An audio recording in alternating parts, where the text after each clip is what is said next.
And we will go ahead and get started and welcome Sybil to talk to us about alternative grading. This is the first session out of 2. So thanks. Thank you for having me. Thanks, Christina, for that. And Irene and Yasser for the little chat beforehand.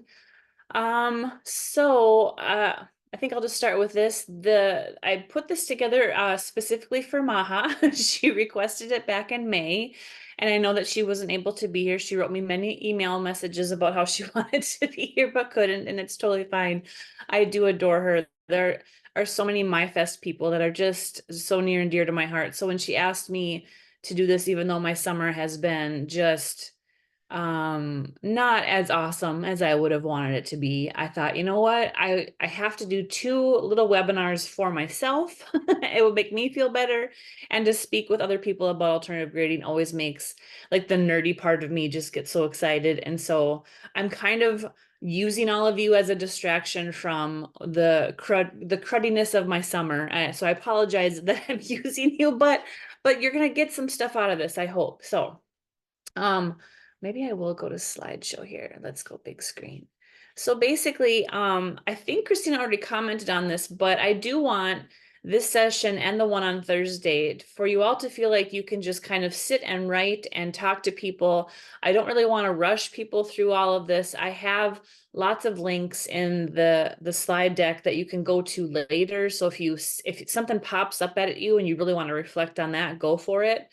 I also do want to give participants choice in how they interact. I went to a webinar, I think it was probably at the beginning of COVID, the height of COVID, and this woman was actually presenting in person somewhere. Everybody was masked up, but she gave the in-person people a couple of different choices, and even the virtual people a couple of different choices as to how they've interacted, so they could speak up actually audibly if they wanted to. If they wanted to write their thoughts in the chat, they could. Or she said, if you're kind of private, you can just journal on paper or screen, on a Word document to yourself. And she was completely fine with that as well. And I thought, man, not only do I want to use that in my classroom, because I have so many students who sometimes just don't want to share on that particular day, or don't want to share in the way that I want to see, quote unquote, participation.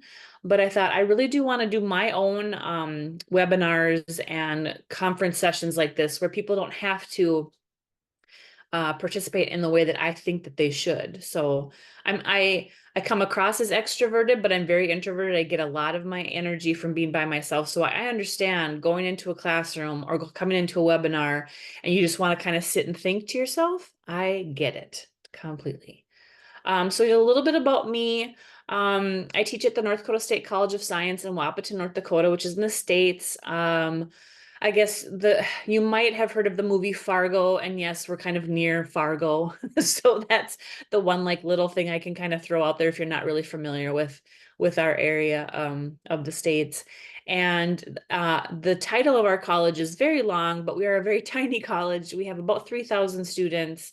We love them. They're awesome. We have CTE, which is the trades. We have a lot of trade students. We have liberal arts students, students who transfer on to the bigger universities in North Dakota, which we don't have a lot of them, but we have some. We're kind of a tiny little state. I've taught various courses, mostly in very intensive writing courses for college students.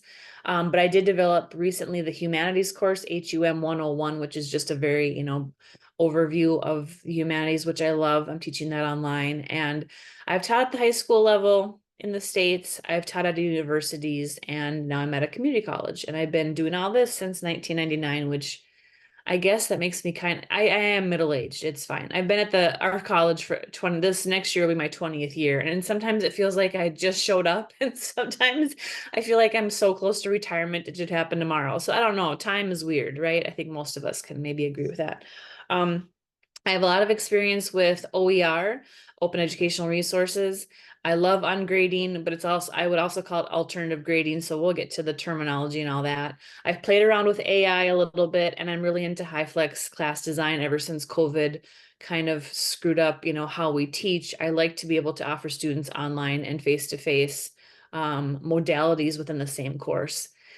And when it comes to I probably should mention this. When it comes to the OER, I have created a lot of my own textbooks, and let me just tell you that I am already kind of in the minority on my campus by being an OER nerd. And then when you add the alternative grading part to my life, I am really just the black sheep. I'm always the one in the meetings raising my hand saying, but what do we do it? Why don't we do it this way? Or I constantly say, what about student learning? What about student learning? What about student learning?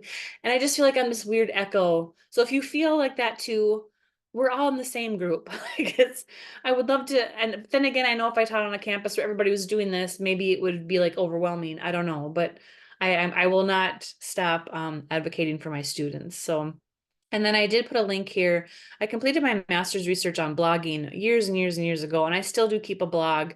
So that little link there that's showing up in blue is a link to my blog that I share it with my students. I don't update it a lot. I really should, but I try to reflect on there to show students that not only am I a writing teacher, but I do write, put together textbooks, blog about my life, that sort of thing. So, all right, enough about me.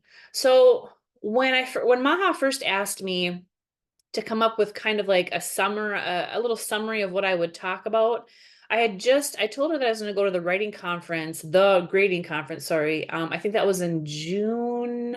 Yeah, it was in June. And I knew I was going to go to that. And I knew that all of you through MyFest have been going to different sessions about these 4 things. Or wait, do I have 5 here? I have 5 things here. And I do think that this alternative grading stuff intersects with all of these. And I love intersectionality. And I want you all to know that I think as we go through like just a general conversation about all of the things that alternative grading can offer, you'll see how these all there's a Venn diagram where all of this stuff works together, I think. So we'll start here. I do have I think I have 8 questions for today and then a couple of questions on Thursday for all of us to think about and answer. So question 1, in the chat or on paper, screen, or verbally, answer this for yourself. How do you know when you have learned something?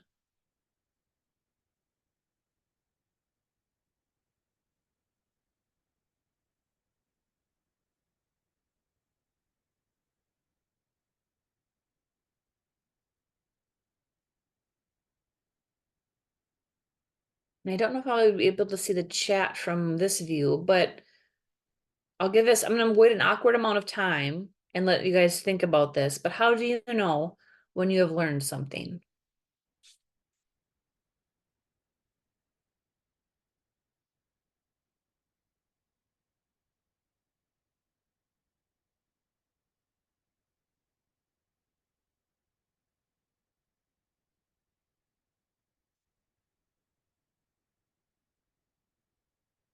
Oh, I like that. Yeah, Christina, like it. Yeah, I have a sense I've learned something when I can explain it to others.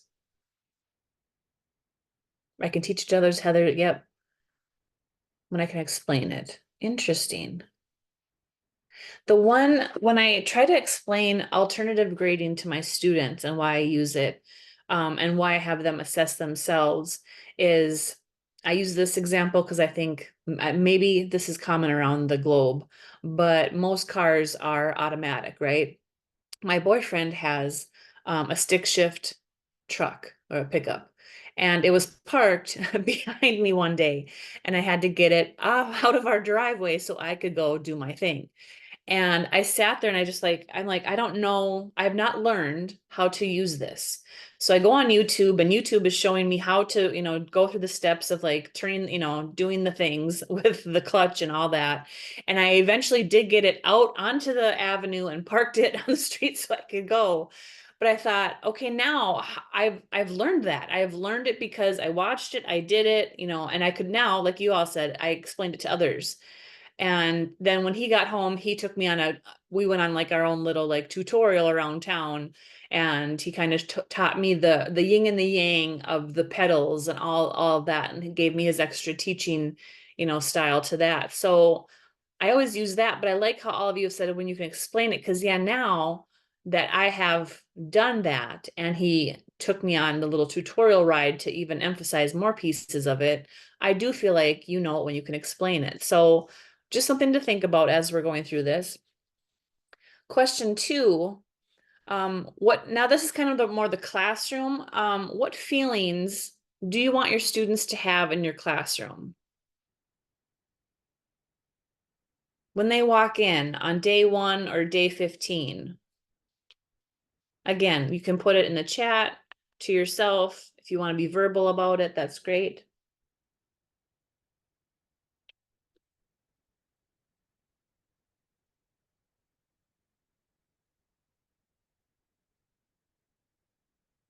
Oh, I love these answers. Yes, belong, valued, capable of mastering the material. Yes.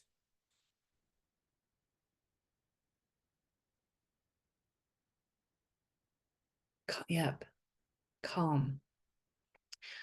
I've started telling them I want this to be the least stressful class you have.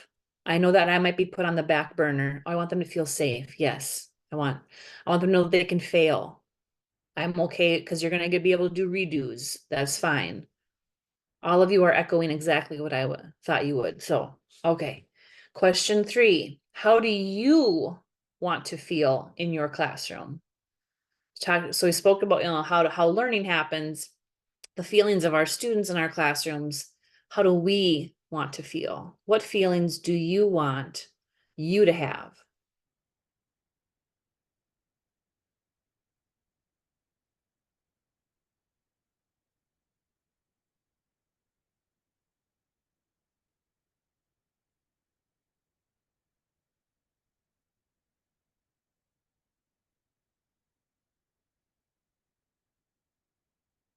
Yes, engaged with them. Yes, yes, sir. Oh, joy. Yes, Heather. Yes. Unstressed, right? I'm making a difference. Yeah. Oh, the shift. Yes. Anytime you need to shift for them, that's good. Yes. Feeling that kind of preparedness. I love it. Okay.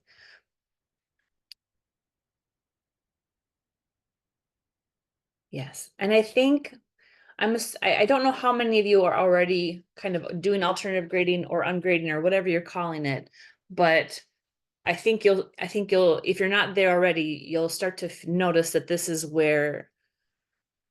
kind of the consequence of letting go on the obsession with letter grades. So when it comes to MYFest, I want to share my story, and then we'll get into all of your stories. But I've been using many ungrading aspects since about 2019. I think that was the summer that I ran into the hashtag all over Twitter, and I just I had a massive epiphany about how I did not want to be adversarial with my students in class anymore. I just didn't want to. And so I don't know if that was directly linked to the grading part, like how I was already finding myself ranking and sorting them, and it made me feel crummy. But I just thought, I don't want to walk into class and automatically be like kind of on my I don't even like feeling like I'm against the wall when they're like, oh, can I hand in something late? Because I was kind of a jerk. I wasn't kind of a jerk. I was a jerk. Like I was one of those teachers that had the midnight deadline, and if it was 1 minute past, I was that jerk that said, nope, it's late. And I mean, what was I doing? What was I what was I doing to their learning? Like nothing helpful whatsoever.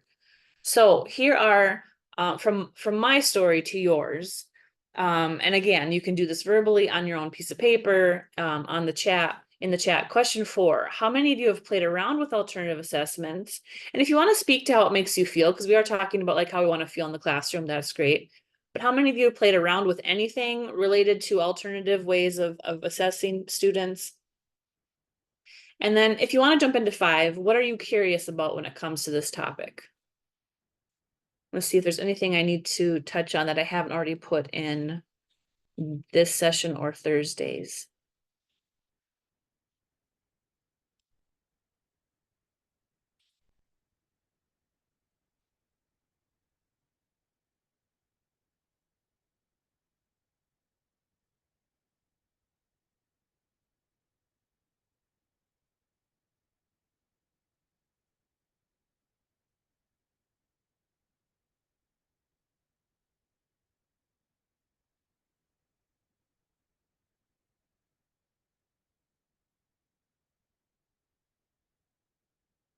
Jenny says, I used alternative grading when I was teaching and led an alternative grading group at my previous institution. Oh, I'm so jealous.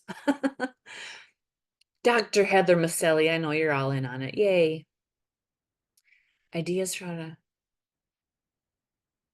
yes. Students' concerns with it. Gotcha.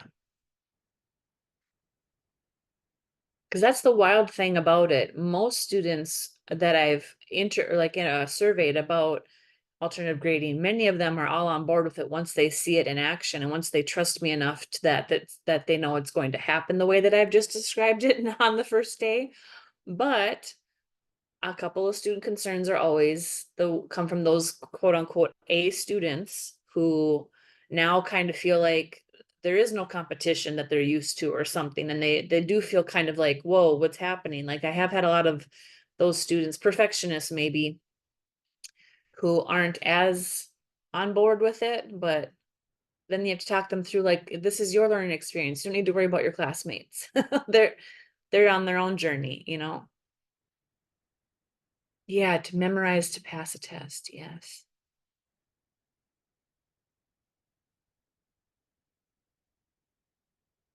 And to go back up to what Jenny mentioned there, I think the thing that I'm curious about is how you get more buy-in from faculty.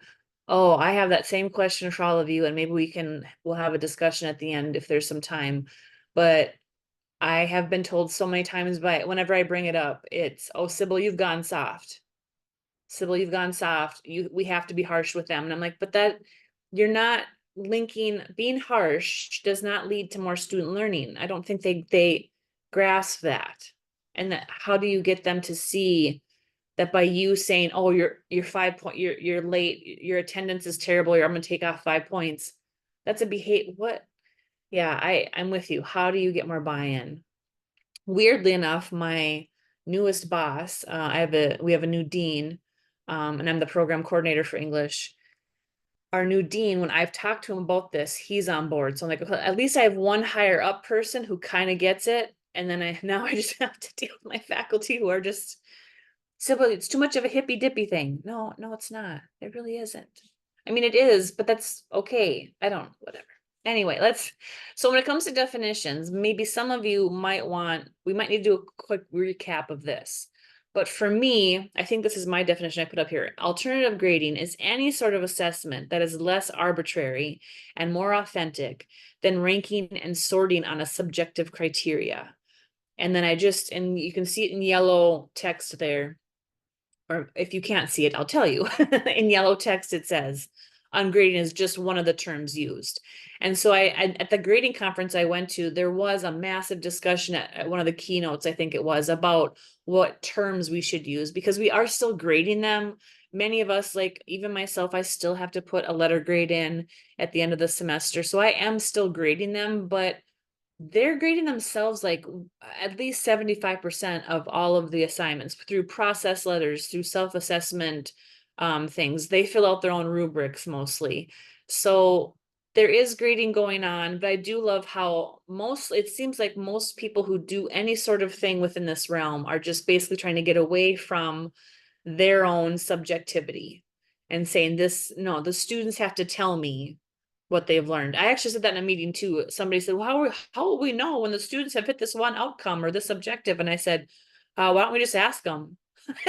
That's when you get those looks. And I'm like, but seriously, what? Just ask. Just ask them. Okay. I don't need to go off on a terror here. Let's go to the next thing, right? Okay. So that was my definition to a certain extent. If you do consider yourself an ungrader or not, what is your definition? Or was mine pretty spot on? I mean, it's basically, mine's kind of a little abstractish. To read mine again, alternative grading is any sort of assessment that is less arbitrary and more authentic than just ranking and sorting students based on some subjective criteria. Does anyone have a different definition, possibly better? I do not doubt that there's probably better ways to say what I've said.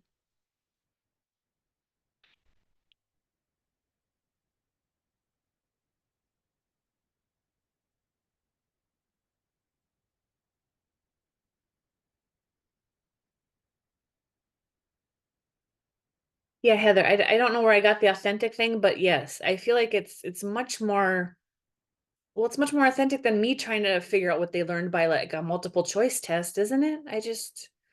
What does that tell me? They guessed? It's not authentic.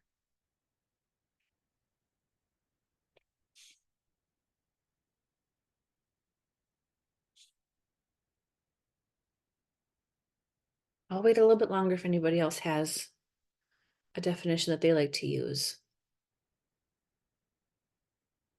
Or since we talked about when you learn it, you can explain it better. Are there any, how do you explain it to your faculty or to students? Student agency in their own learning. Yes, yes, yes. Yeah, focusing on learning rather than grades. That's the basis of it, isn't it? Learning over grades. Oh, yes, amen.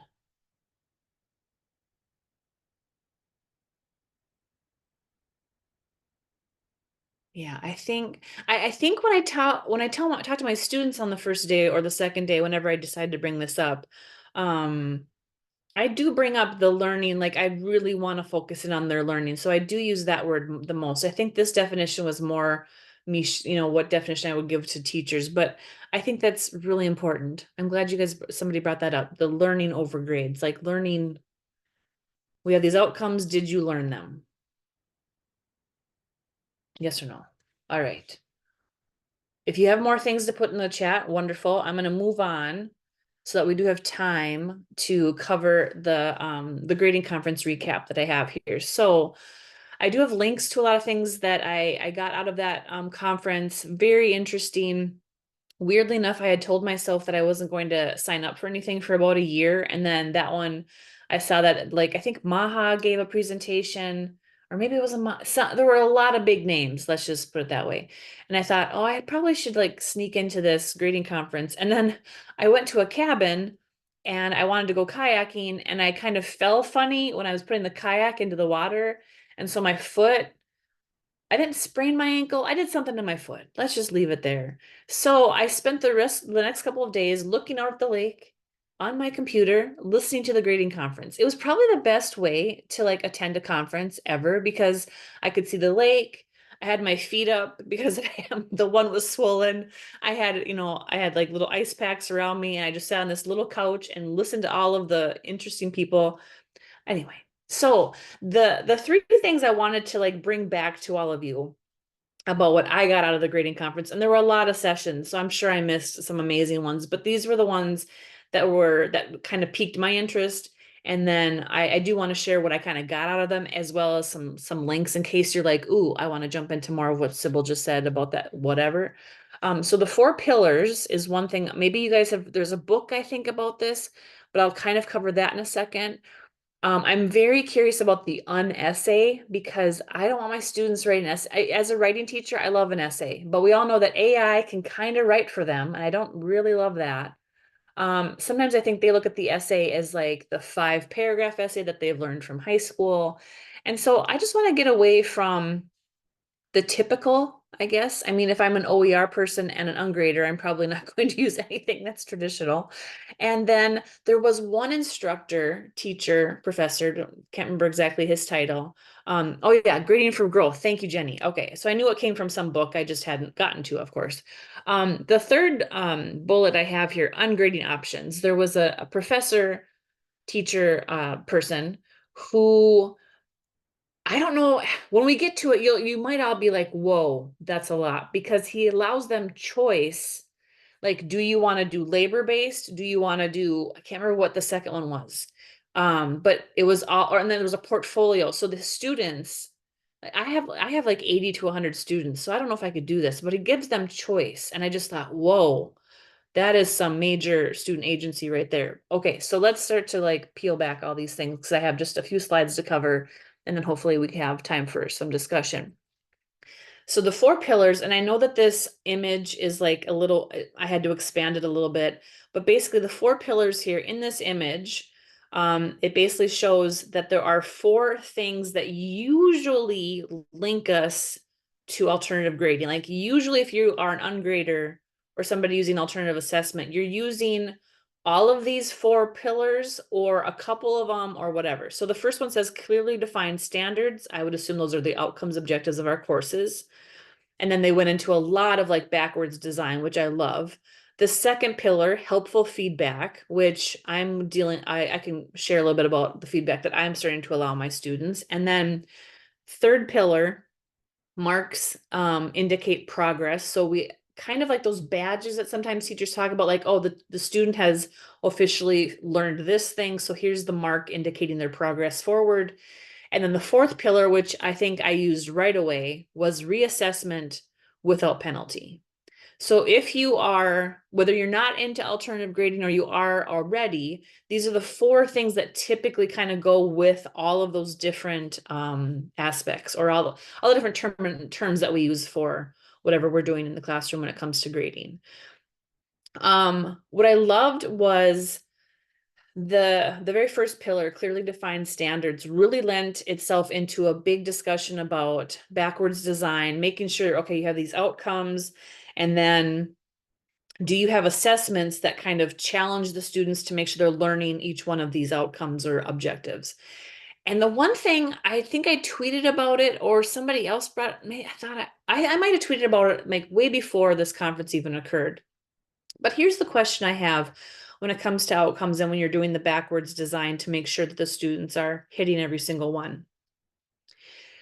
If you have a couple of assessments for, like, if one of my standards is oh, I can't even remember one of the outcomes. But if one of my outcomes is to have them write a nicely organized essay, do they, and we know that they always have, like, every class has what, possibly 10 outcomes, possibly more, possibly less, somewhere in there.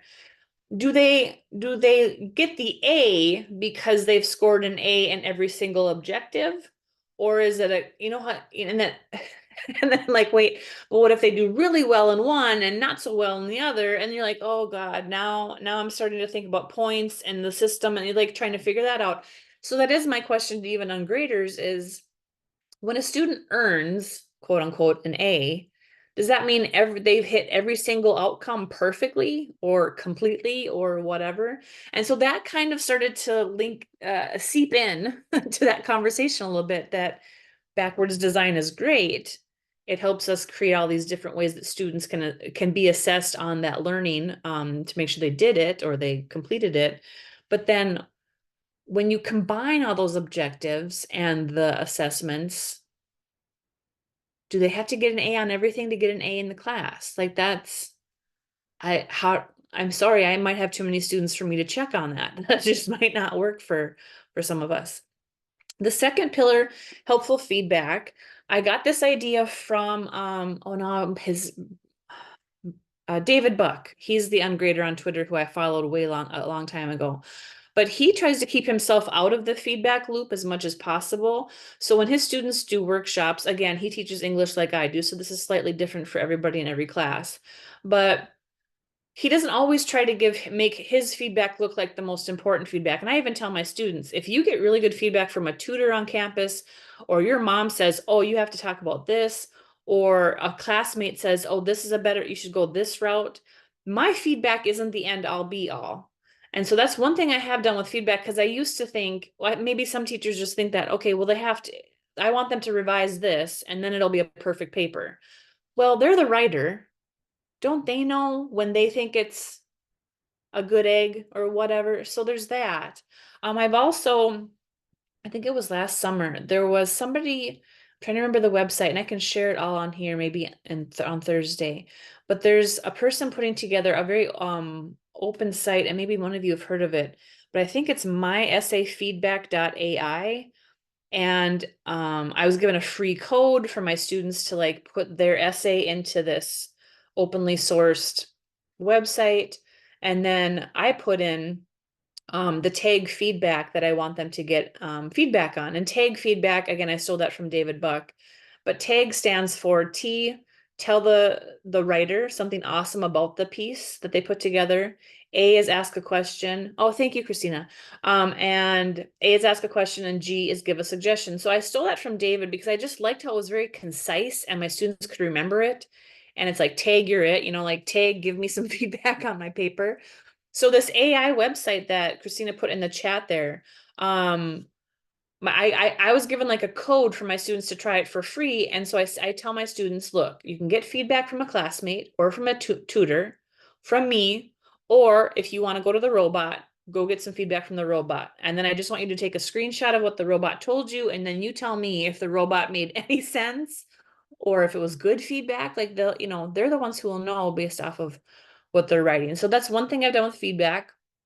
The marks, the third pillar, marks indicating progress. I don't know. I've kind of wanted to try the badge idea, or like, oh, they did this outcome, and so like maybe a check mark could show up in the LMS or something. I honestly haven't figured out that part yet because I don't know how necessary it is when I do like to give them many choices to hit certain outcomes. Like if they quote unquote maybe fail one assessment for an outcome, they could still do a different one, So I don't, that one's the tricky one to me. And then the fourth, I think I probably have already like hinted at this, but the reassessment without penalty, the fourth pillar, that one, like allowing them to do redos is that, like, then they know, okay, I can kind of bomb this and Sybil's going to be okay with it.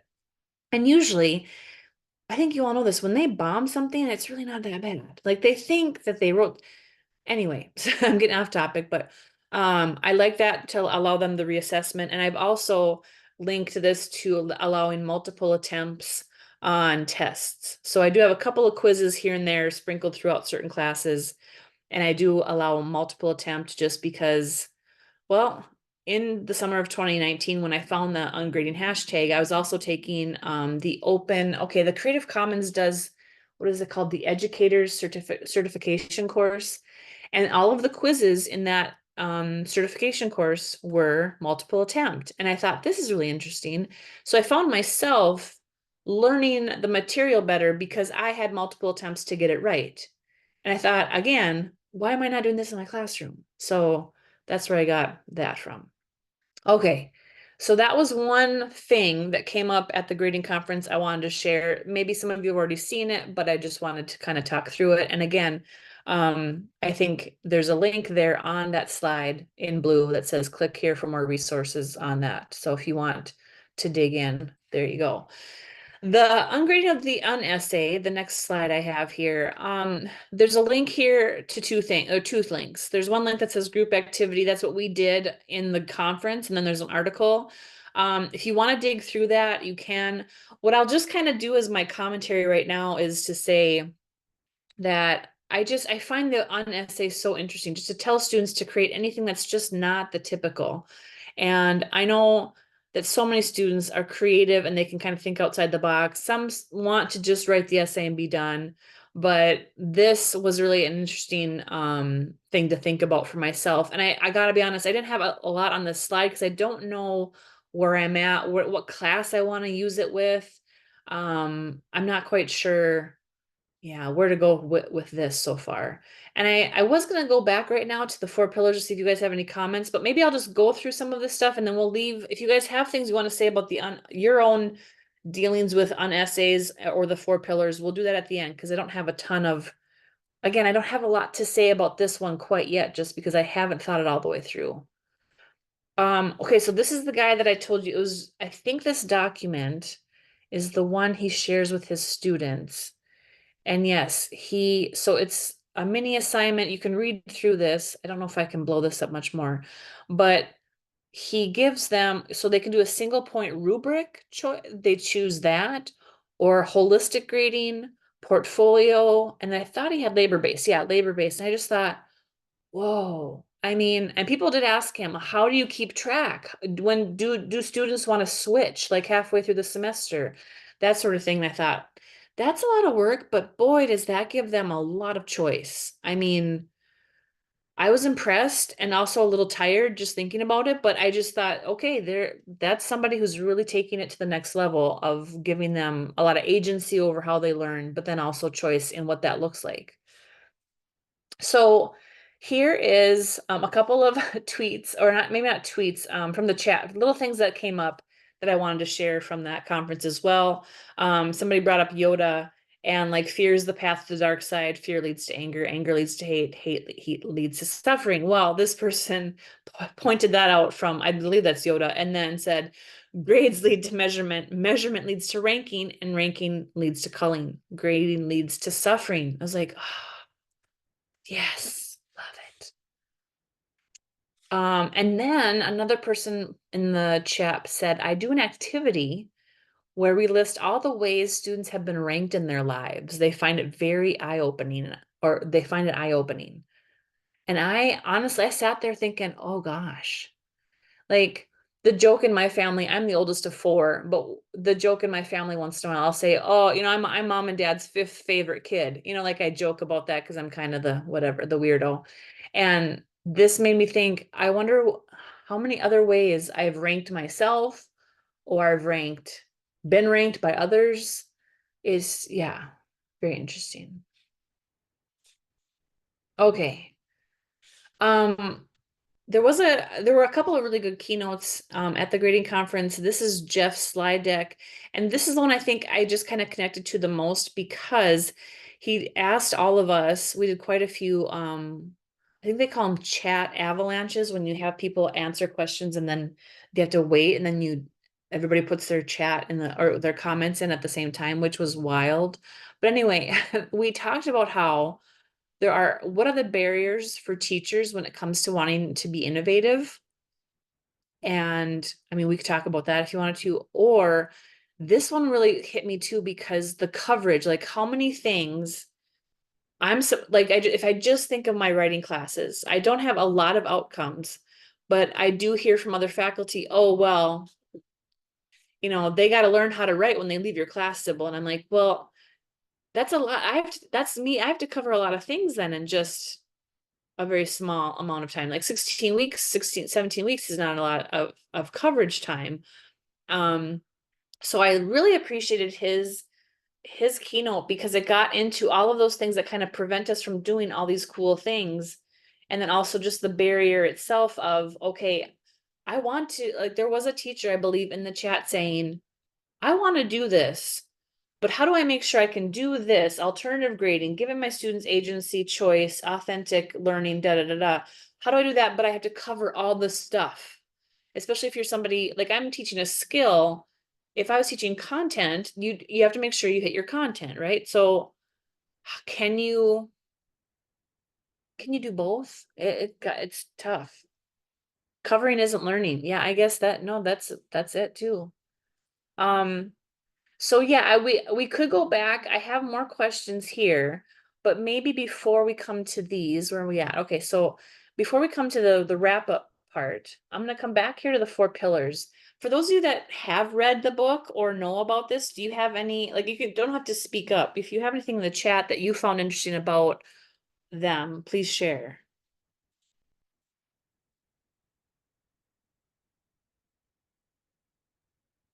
I always go back to a colleague who notes that to cover means to conceal. Oh, interesting.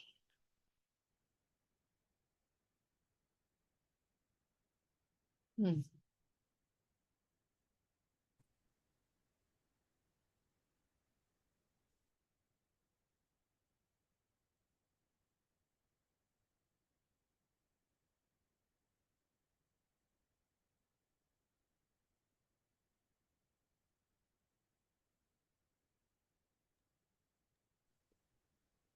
Sybil, I I have will, oh, sorry, Oh, this go is ahead. Jenny. Go Yeah, ahead, so Jenny. the grading for growth is, I see Robert Talbot and David, oh, what's his name? Clark. They have a Substack that they do, and the book evolved out of that. And they are great to follow because they pull in a lot of people that look at different ways of doing alternative grading. I mean, they are math teachers, so, and I think lends itself nicely to that, but they do tend to bring in guest experts and talk about different issues. So I had the book in my old school and I did never get around to reading it, and I have not found it here. I haven't looked for it at my new place. But I'm going to throw in, because we talked about, I mentioned I did a alternative grading community.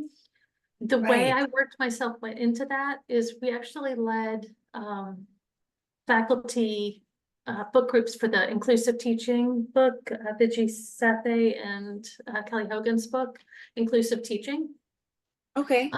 And we did those as a book group. And at the end of that, I threw out would anyone like to explore inclusive grading practices? And there was a huge interest in that. And at the institution I was at, we had about 100 full-time faculty, and I had about 20 people participating actively in the grading group. So it was pretty amazing, and pretty cool. That's So great. Well, and I've heard, so this might be my sneaky way of doing it, because I've heard that our new instructional designer wants to get a book club going. So I'll just let her pick whatever book. And then when we get together, I'll be like, hey, do any of you, I'll just kind of do what you did. Do any of you find that we should do that? You know, so I'll have to maybe try to use a kind of a sneak attack to see if anybody, because I do think there are people that want to learn about it, which is we don't have the time or the collaboration or whatever. But yeah, maybe that's the way to bring it up. We didn't do it. The format I did actually worked really, really well for that. We did two kind of, we kicked it off with a panel discussion where I had people who were already using some forms of alternative grading talk about how they got there and what they did and what they saw. And then the second semester, we had little 30 minutes, show up and chat if you want to. I had a topic. I did one on feedback and time management. Had one where we had a student who had done a summer research project on alternative grading, and she came and gave her talk. And then we had one on getting student and admin buy-in. And then the other session was where the people who were actually using alternative forms of grading gave a more detailed talk about how they did it, actually, like what the process was and how they did it. And like I said, we consistently had 15 to 20 people participating in these workshops. So, but the low-key 30-minute thing really got us the buy-in, because it was like, it's very, come, I'm gonna have a little topic. We looked at the LMS, like how to use the LMS to support alternative grading. So I will introduce something, and then we can chat about that. We can chat about something else. And I always scheduled an hour in the room, and people usually ended up sticking around, but they were like, oh, it's only half an hour. It's not that big a time. No, the time thing, that's, you're right. If you can sneak, because 30 minutes, you can cover quite a bit. And yet people don't think of that as like this huge, like, I like that. It doesn't feel like this big a commitment. So yes, right. Anyway, so it worked really, really well. But it was that inclusive teaching book, if you're trying to figure out what book to use, it's fabulous, because it covers a lot of the science of learning stuff, but it also it looks at the grades, and it looks at the commitment, and it looks at all those sorts of things. So that was a very successful book study at our, and they support the book group. They have questions and everything already prepared. I love that. See, I wanted to just smack everybody on my campus upside the head with like the Ungrading book by Susan Bloom, but I thought, oh, that might be a little too like, but this, I like the name of that one. Inclusive teaching sounds like something everybody should like probably get on board with, right? And the nice thing is it helps everybody to the next level. So if you have these people doing the one and done tests and the high stakes, everything and all of that, which they don't necessarily show up for this, but when they do, they might just go, oh, maybe I'll give one retest, whatever that looks like, but it starts them thinking down that process. So nice. Christina's wondering, what were the authors again? Do you remember, Jenny? It's Kelly Hogan and thank you. I was trying to type that and say it at the same time. Cool. No, I'm gonna have to put that on my own little. It's a great resource. And I think one of the, I don't want to say benefits, but before I was teaching up until I took my last position. So I used an alternative form of grading, and totally would not call it ungrading, but more of I just did everything as complete incomplete. And they wasn't complete until I decided they'd learned it.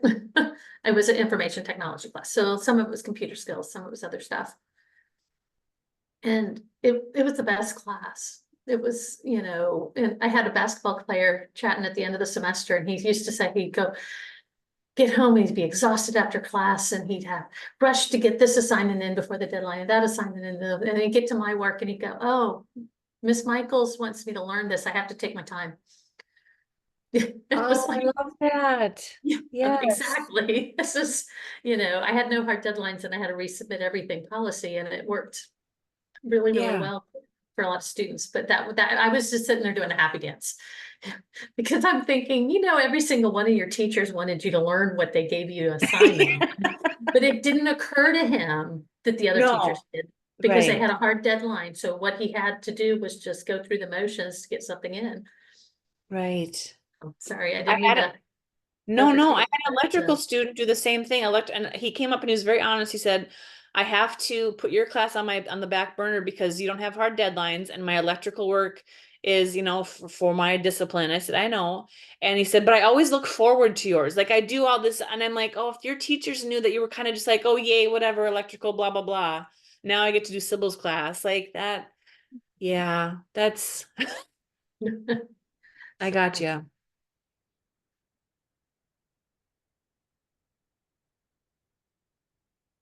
So thanks for all the extra resources, you all. And I don't know if people have more to say about the essay, the 4 pillars, or any books that they've read that they think I should put on the resource page. But what I will just leave, I'll leave this slide up here. Do you have any lingering questions? And then when it comes to Thursday, that's where I have, it's all part of the same slide deck, by the way. So if you can't be here Thursday, I do have like a little teeny like break on slide 21 that's just a black black background. And then of course 22 through whatever is for Thursday. So if you want to jump ahead and look at stuff, go for it. But on Thursday, I thought that's where we would kind of play around with our own classes and where we could add in more alternative grading if you don't have or if you're just kind of stumped right now about how a certain project has gone in the past. I know for me, that's why the essay is really intriguing to me because I have students who I know were not necessarily cheating, but just I'm not sure if it was their own essay that they were handing in at times. And at times too, it just looked like they weren't really learning how to argue when they were, I don't know, let's just say I have a lot of questions about a couple of projects in certain classes. So Thursday is where we'll practice. Today was really just to kind of give you an update as to what happened at the grading conference if you couldn't be there, and just weird, kind of what bubbled up for me as somebody who's been doing this for a while. Just wanted to share anything that might like kind of just hit you and make you think, oh, maybe I should be doing that, or I want to look into something. Yeah.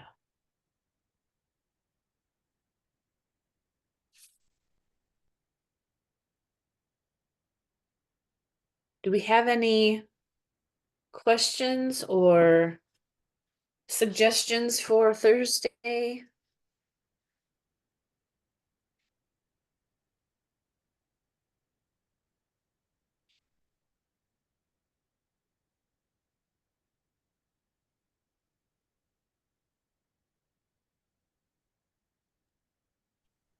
Sybil, I had a question on the 4 I know pillars. yeah. The one that says grades mark progress or something like that. Marks indicate progress. Yes. I was just curious to hear a little bit more about that. I was taking notes and I might have missed it. Well, that is the Like what's one, right? That's the one pillar that doesn't, I am struggling to figure out how that works for me right now. oh, okay. Because it kind of is like, I don't know if you've heard of badges or that sort of thing, but that's what they got into where and I think that's where in the talk, because I believe this is one of the sessions, they veered off into having, like, I think there are some LMSs out there that allow there to be a check mark next to like an outcome, or like I think it is the badge Yeah. type of thing, but like there are LMSs that say, okay, you have completed this piece. Yeah. And I think that's part I just went, I don't know how I feel about that when I like to give them so many different options to complete an outcome or an objective, whatever you want to call that. So but that was the idea, was that the students could see their progress of, oh, okay, I did this thing and now I know, and now I've learned that and now I can move on to this next item, that sort of thing. And I Okay. think we probably all kind of do that maybe without the badge idea, because when a student does their very first like little project for me, if they complete it and it's up to par and I think it looks fantastic, that is kind of a mark to indicate to them, okay, now you can progress to the next thing. I just don't think that that's what I'm not calling it that necessarily. So I guess we all kind of do that. Yeah, that's Oh, kind of what I Yasser, was thank you. thinking. Yeah. Thank you. And Yasser shared, oh, right, the hybrid pedagogy. I'll put that, I'm gonna put that in my resources too. Thank you, Yasser. Let's grab that.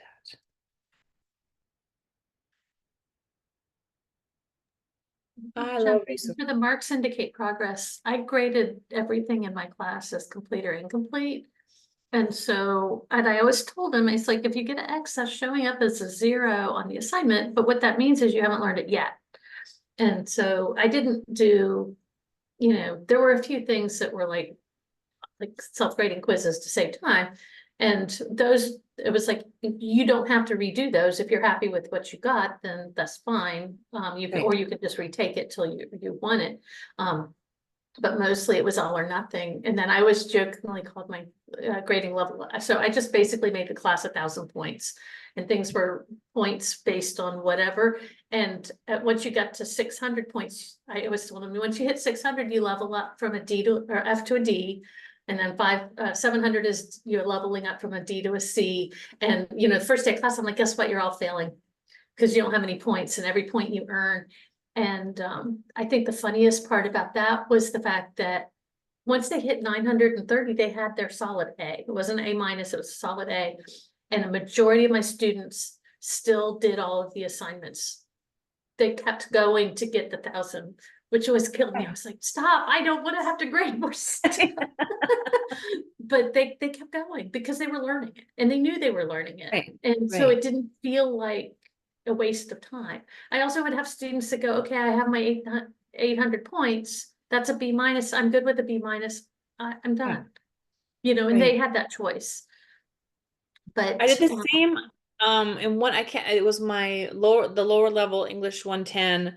I gamified it one year, and now I don't teach that class as much. It's a whole other story as to why that happened with my program coordinator stuff. But I gamified it kind of like what you're talking about. So they had to, like, every time they won a contest, they would get like a bonus point. And I said, if you get so many of these bonuses because you won the contest, you don't have to do X at the end of the semester. And so many of them were like, oh yeah, I want to, and to win the contest. So one of them was, so these are writing contests, but they had to write to the professor, they had to write an email to the president of the college. And if he chose their email as his favorite, based off of, again, very subjective criteria, because that's just how writing is, then they would get like a little extra point. And then I had so many judges on campus who judged, like I had them do a list. I called it a list essay. Write a list essay about the 10 ways that a relationship is about to explode or something, or a friendship. And they just get so creative. And then I would give these like piles of like these contests to the judges on campus, and they enjoyed it. They got to know the students more. But the students, you're right, they would gobble up. It was kind of like, I kind of called it Pac-Man. They're like, every time you do a contest, you get to gobble up the little Pac-Man thing, or the whatever he eats, she eats, whatever. And then at the end, you choose, like, do you have enough points? I hate points, but do you have enough stuff that you've earned through these contests that you don't really have to do that last project?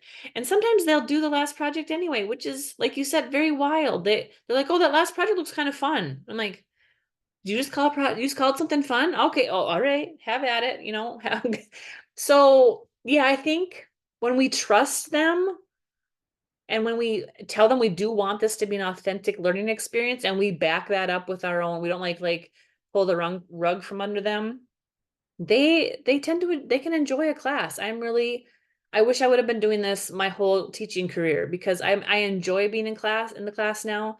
And I can't say that was the story of my first so many years.